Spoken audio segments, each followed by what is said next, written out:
അപ്പോൾ ഇന്നത്തെ എൻ്റെ യാത്ര നിലമ്പൂർ എന്ന് കാണാൻ വേണ്ടിയിട്ടാണ്. ഞാൻ ആദ്യം പോയത് നിലമ്പൂർ തേക്ക് മ്യൂസിയം കാണാൻ വേണ്ടിയിട്ടാണ്. ടൂ വീലർ ഉൾപ്പെടെ അവിടെ കയറുന്നതിന് ഒരാൾക്ക് ഫീസ് 60 രൂപയാണ് വരുന്നത്. ബാക്കിയുള്ള ഡീറ്റെയിൽസ് ഞാൻ കൊടുത്തിട്ടുണ്ട്. ഈ തേക്ക് എന്ന് പറഞ്ഞ മരം ഇത്ര വലിയ സംഭവമാണെന്ന് ശരിക്കും പറഞ്ഞാൽ ഈ മ്യൂസിയം ഒന്ന് കാണുമ്പോഴാണ് നമുക്ക് മനസ്സിലാവുന്നത്. ഒന്ന് ആലോചിച്ച് നോക്കിയാൽ, തേക്കിന് വേണ്ടിയിട്ടൊക്കെ ഒരു മ്യൂസിയം. ഇപ്പോൾ നമ്മൾ കാണുന്നത് ഒരു തേക്കിൻ്റെ വേരാണ്. അത് അവരവിടെ സൂക്ഷിച്ചിരിക്കുകയാണ് മ്യൂസിയത്തിൻ്റെ ഫ്രണ്ടിലായിട്ട്. മ്യൂസിയത്തിൻ്റെ ഉള്ളിലായിട്ട് ശരിക്കും അത്യാവശ്യം സന്ദർശകരൊക്കെ ഉണ്ട്. തേക്കും അതുമായിട്ട് അനുബന്ധപ്പെട്ട കാര്യങ്ങളുമാണ് അവിടെ കൊടുത്തിരിക്കുന്നത്. തേക്കിൽ നിർമ്മിച്ചിരിക്കുന്ന അനവധി കരകൗശല വസ്തുക്കൾ വരെ ഇവിടെ നമുക്ക് കാണാനായിട്ട് സാധിക്കും.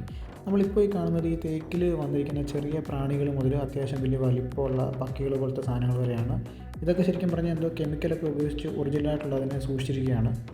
ഈ തേക്ക് മ്യൂസിയത്തിന് പിന്നിലായിട്ടൊരു വിശാലമായ പാർക്കുണ്ട്. ഇനി നമ്മൾ കാണാൻ പോകുന്ന പാർക്കിലെ കാഴ്ചകളാണ്.